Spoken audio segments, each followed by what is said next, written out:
Rachel McQuillan and Trudy Musgrave had fought their way through 2 days of knockouts to reach the final. Everyone had given Rachel the title before the first serve, but 16-year-old Trudy, who was training under an Institute of Sport program, went for her shots.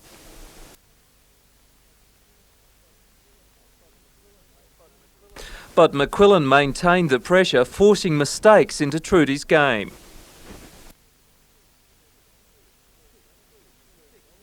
(6-3) in the first set, and McQuillan dominated play, taking the second set 6-love and victory. I got into it a lot more in the second set and she got a little bit disheartened with that, I think, and lost a bit of confidence, and my game just seemed to get a lot better. And in the men's final, Newcastle's William O'Neill met top seed John Ireland. It was a tough call for Ireland. He'd played 2 3-setters before the match. O'Neill was fresh and overpowered his opponent. Both players hit some mighty aces, but O'Neill kept wearing Ireland down, taking the first set 6-3 and the second 6-4 for the match. The winners of each final took home $1,000 in prize money.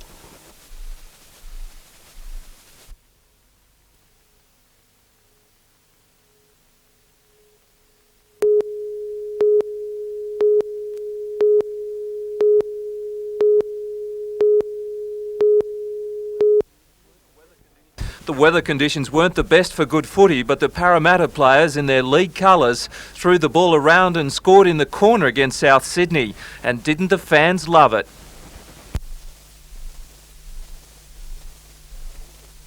More than 3,000 people saw the finals, and Parra gave a perfect display of the game, always moving forward. Parra scored twice in the first half. The Rabbitohs got their only point in the second. There were many missed chances, but Parramatta took the title 3-1 over South Sydney.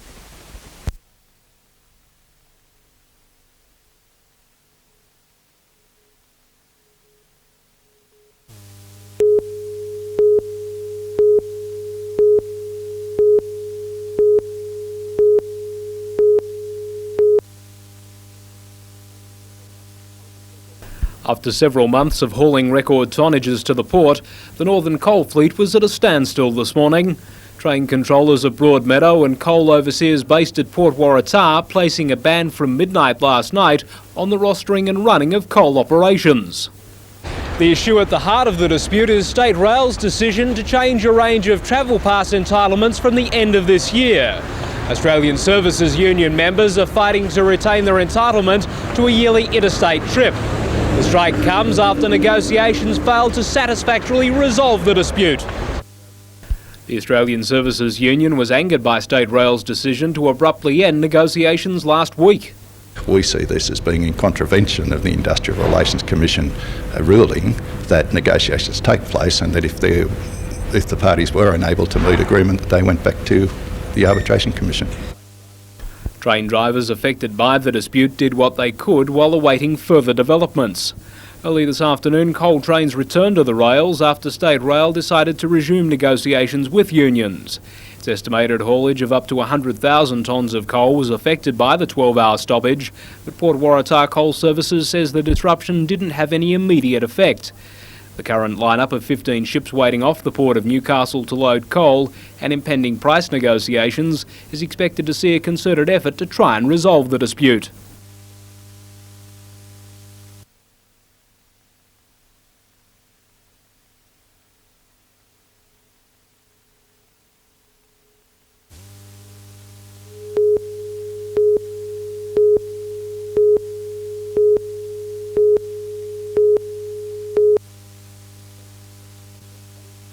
If these children could help complete their new preschool, they would, but what's required is beyond simple goodwill. We really do need the help. We're desperate now. What the preschool committee needs is $40,000 to put the finishing touches to a new preschool in Royden Park Estate. Until the landscaping is carried out, a security fence built and a car park established, the children can't move in. With the lease expired on the old preschool in the Macquarie Hills Assembly of God Church, the committee has until the 1st of February to find the money and move, a hurdle which seems insurmountable. It's been lamingtons and pie drives and Christmas raffles and walkathons and teddy bears picnics, you name it, we've done it. The committee has been working hard during the last 12 years to get this far. Having raised $200,000, they are so close, but still so far. That facility is just waiting for 40 eager kids a day, and we can't get in there unless we get extra help and support from whoever can give it.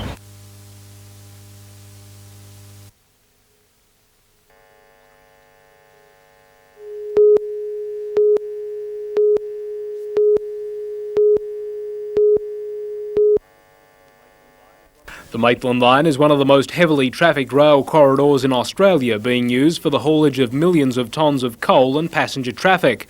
Concerns about re-signalling of the line by former State Rail engineer Vince Neary and raised in an Ombudsman's report to State Parliament is expected to see the area scrutinised during a special audit to be carried out by the Department of Transport. Vince Neary made several criticisms of the Maitland signalling system.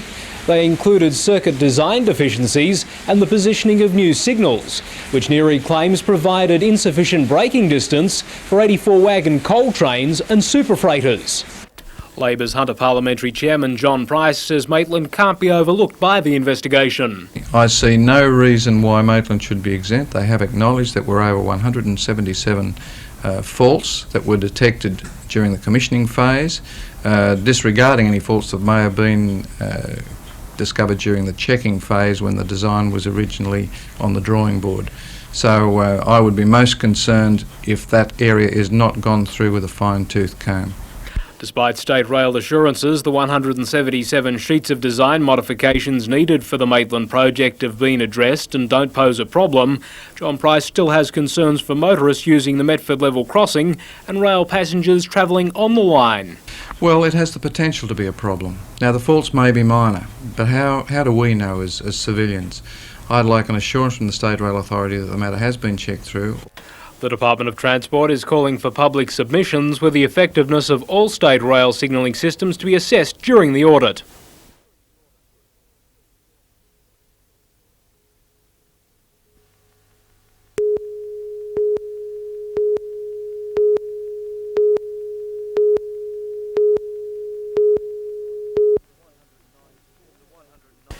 The 109 students aged between 14 and 15 began the summer school with a talk by Professor Ian Lowe. He believes science is about breaking down barriers. For a society that's scientifically and technologically literate, change is an opportunity. For a society that isn't, change makes it a victim.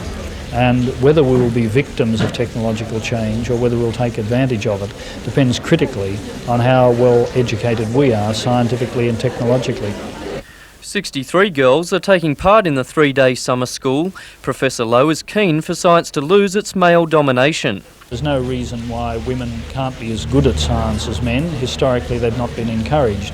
One of the great things about summer schools for young people is that it does give young women a chance to see science as a career. The students, who have come from Taree in the north to Morisset in the south, will be taught geography, geology, biology, chemistry and physics, with the emphasis on practical learning.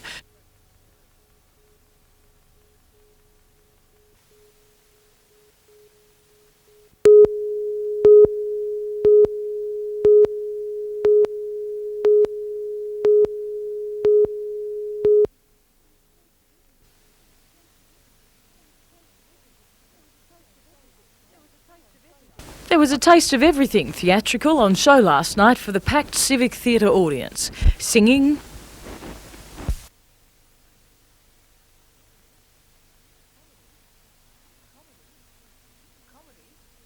comedy,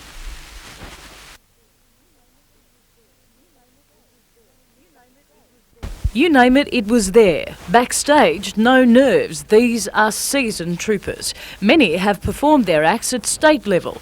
Last night, a chance for the 35 schools participating to show the Hunter what some Sydney folk have already seen. Rocking Newcastle to the ground!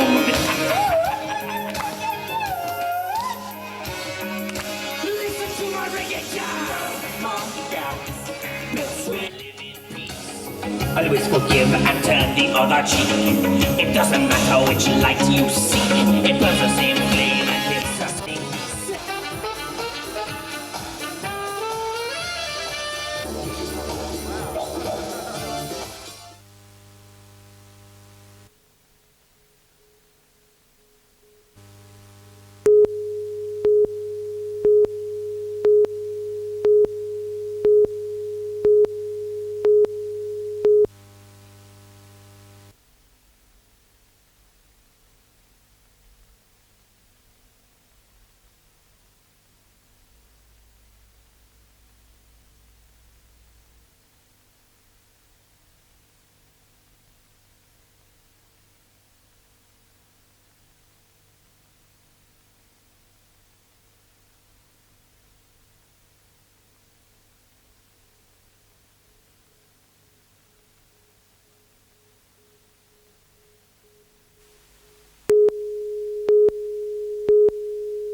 The frigate Newcastle continued this afternoon when the warship's main passageway was officially named Hunter Street.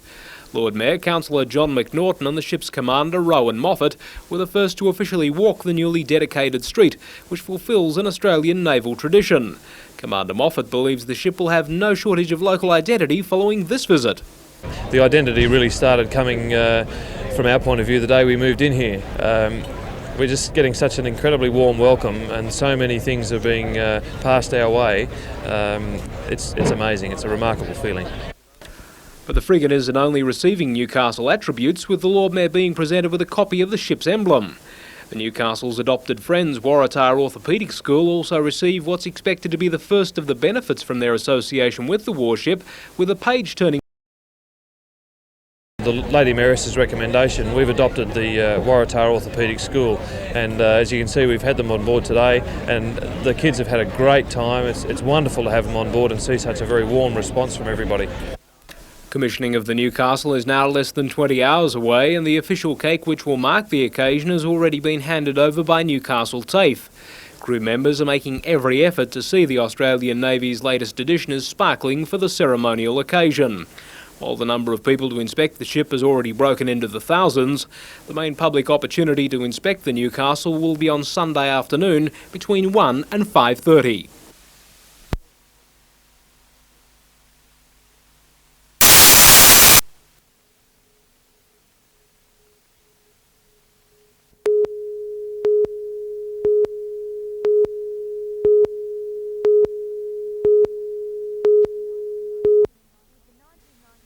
With the 1993-94 surf season well underway, performance in every event is beginning to count.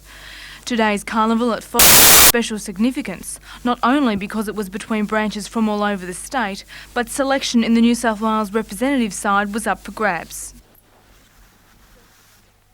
The surf was only small, but competitors were still able to make good times without the assistance of big waves. Back on the beach, the high standard of the state's nippers was demonstrated in the sprint and flag events. The top 24 competitors selected from today's competition will now go on to represent New South Wales at the National Championships at Sydney's Narrabeen Beach in January.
It was a packed gallery at the Raymond Terrace Chambers, protesters making their views loud and clear.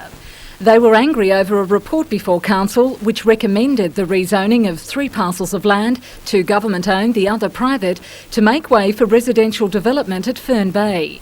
Environmental action groups supporting moves to preserve the land as a coastal park claim any urban development along Stockton Bight will destroy the duneland's fragile ecosystem. Last night, councillors remained divided on the issue.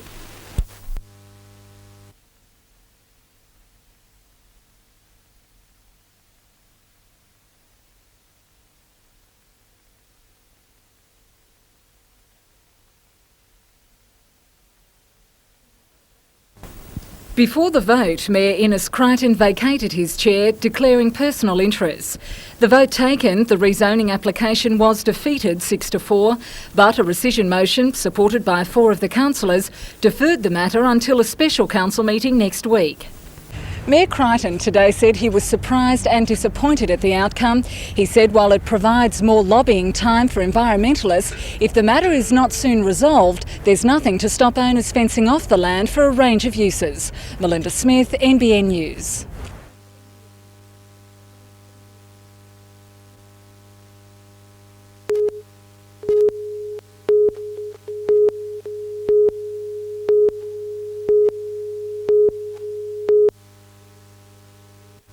A Shortland electricity truck lost part of its load while negotiating a roundabout at Torres.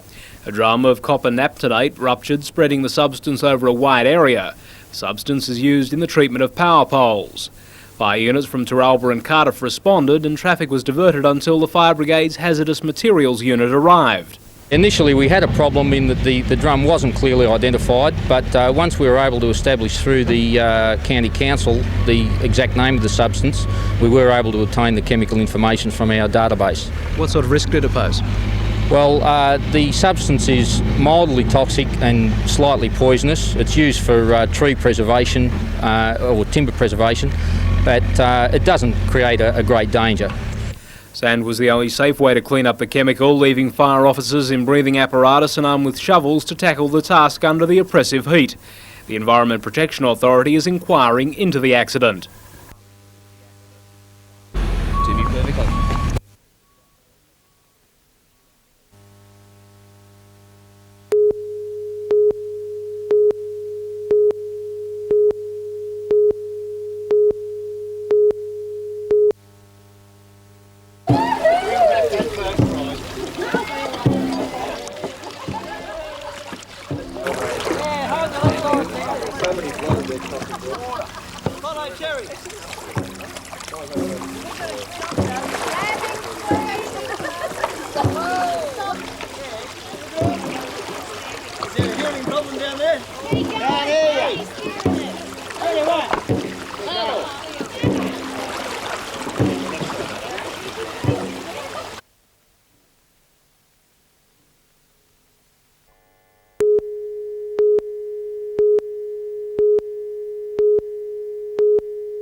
It was called the Cardiff Workshop and Maintenance Centre Reunion Day, but in effect it was the Last Supper.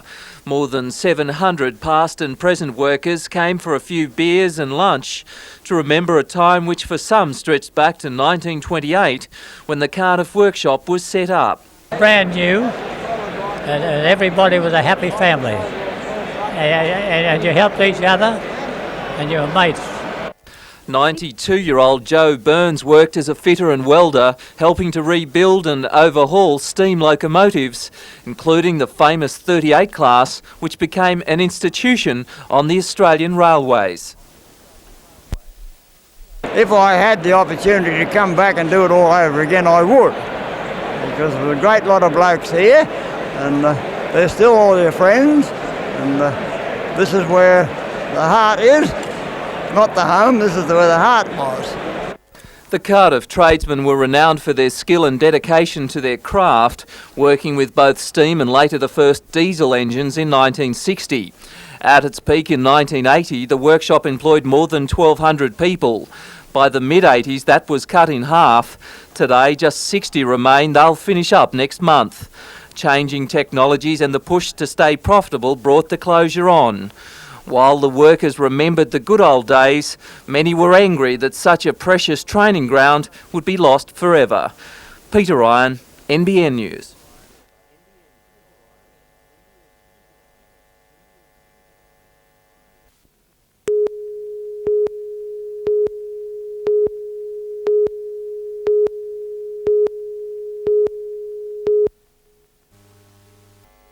This afternoon's main heat featured state champion Jenny Steen and 3 up-and-coming Central Coast ladies. Nat Hoban from Avoca was full of aggression, attacking every wave that seemed to come into sight. Sometimes the determination to impress cut a point-scoring move drastically short. Copacabana's Kay Platt was a little more selective and scored well for her patience. The ability to surf at disciplined heat also paid dividends for Troy Gould and the cadets. Besides an eye-catching natural flair, the 16-year-old from Nora Head caused judges all sorts of problems. Each competitor's score comes from the best 4 of their 10 rides. Gould scored well on each of his 10, with only a fraction of the points separating his best. In one of the senior men's heats, there was plenty of controversy after John Ayling stood up on the way back to shore after the hooter sounded to end the session. It cost him his best score and a chance to move through to the next round. The nor'east wind kept the biggest swells to around a metre, but all the competitors were keen to put in that little extra effort due to the prestige that comes with the Pines Classic. Mark Sainsbury was the first winner, and there's a lot of people who are seeking to win this event to keep it rolling in his honour. The finals start tomorrow at lunchtime, and a couple of late entries are sure to spice up the Masters division. We've got John Mady, the famous football coach, surfing tomorrow, and he should attract a crowd. Plus we've got Ray Smith, a former Australian schoolboy champion, surfing in that division too, so it's going to be quite competitive.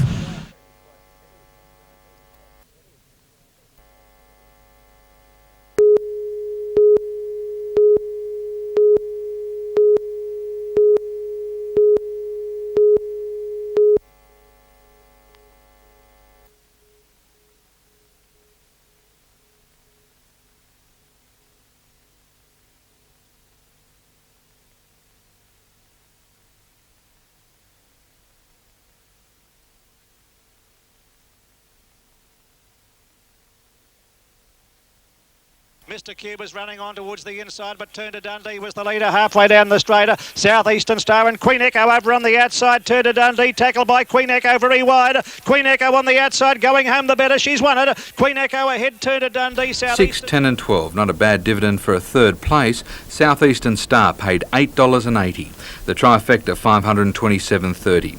And in Newcastle, the bookies put some cash back by sponsoring race 6.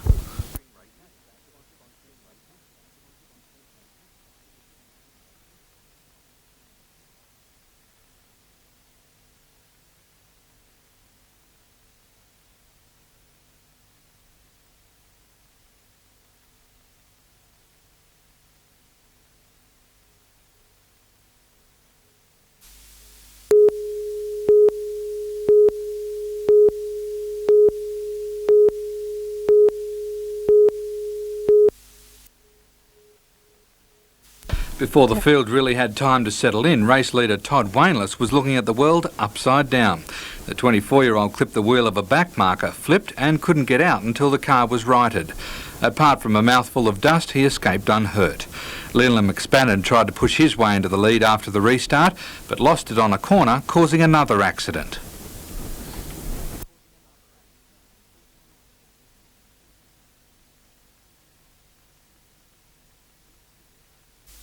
With the American now at the rear of the field, it left the way clear for the youngsters.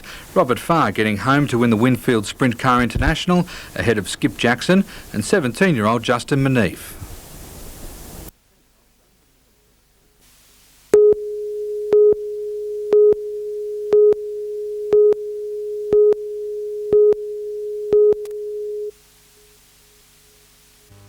More than 40,000 people to sing along with 2HD's Jeff J and NBN's Chris Barth and Ray Deneen. The balmy night made one popular carol seem unreal to Australians, celebrating Christmas in the summer heat.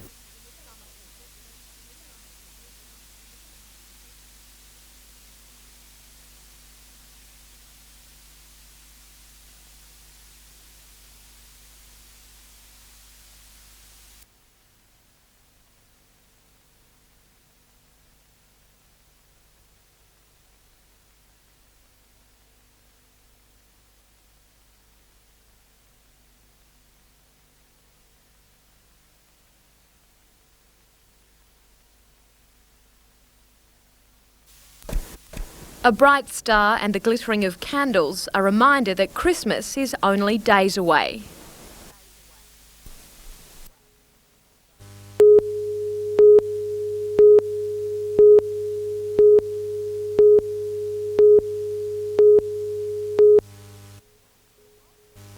The Walker Waterworks ceased operating in 1942. It's now heritage listed and used as a museum and picnic area. Much of the surrounding 90 hectares, though, is vacant, and the Walker Development Council wants to put it to use. They've proposed a $3.75 million residential training facility, which would provide accommodation for 100 people and training in a variety of trades for 125 people. Part of the plan would see this old settling tank covered with a roof and turned into a multi-purpose hall. People from outside this region could come into the residential training facility and access training, which would be provided here on this site. Over the last 12 months, the Development Council has been putting together a feasibility study on the idea. Today that was handed over to local member Bob Horn, who'll deliver it to Canberra tomorrow. The fact that the federal government supplied the funding for the feasibility study to be done in the first place indicates that they have a good feeling about it. The federal government will be asked to help fund the centre, which would be built by trainees on donated land. The Development Council hopes to hear from the government early in the new year. Jodie McKay, NBN News.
A building where tradesmen once sweated to repair rail rolling stock could now shelter dancers, musicians and actors.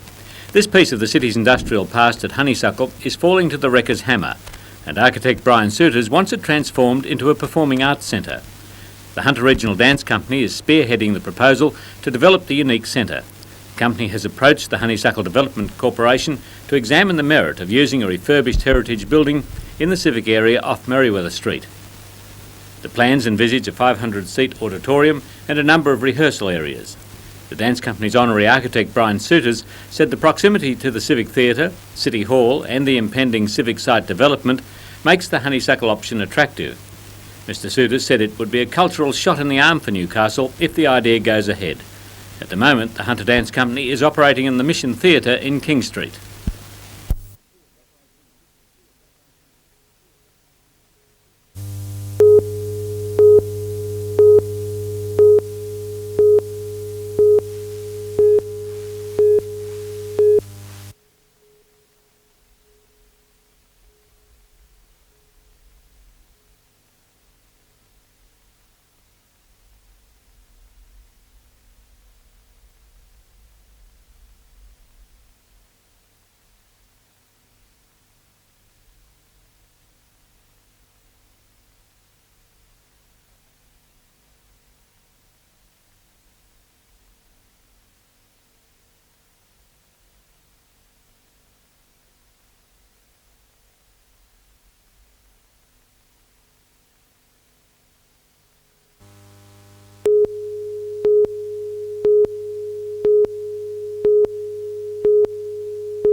Hold it on there. Just.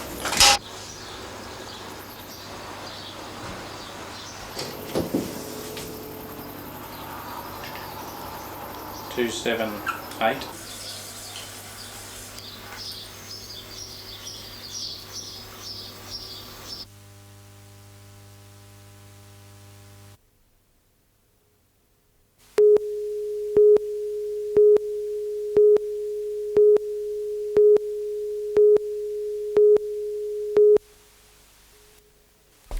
The Premier's visit created much interest among the Lochinvar locals. He ate a specially made Sydney 2000 pizza before reliving the now famous announcement by Juan Antonio Samaranch. However, the Premier was keener to talk about future success at the Olympics. He launched the bipartisan task force, chaired by Hunter politicians, which will help athletes realise their dream of competing at the mecca of sport.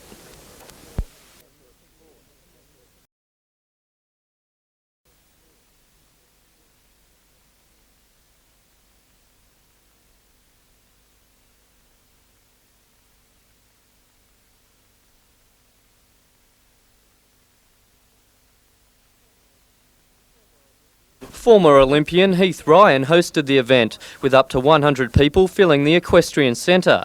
After meeting the horses, the Premier saw them in action.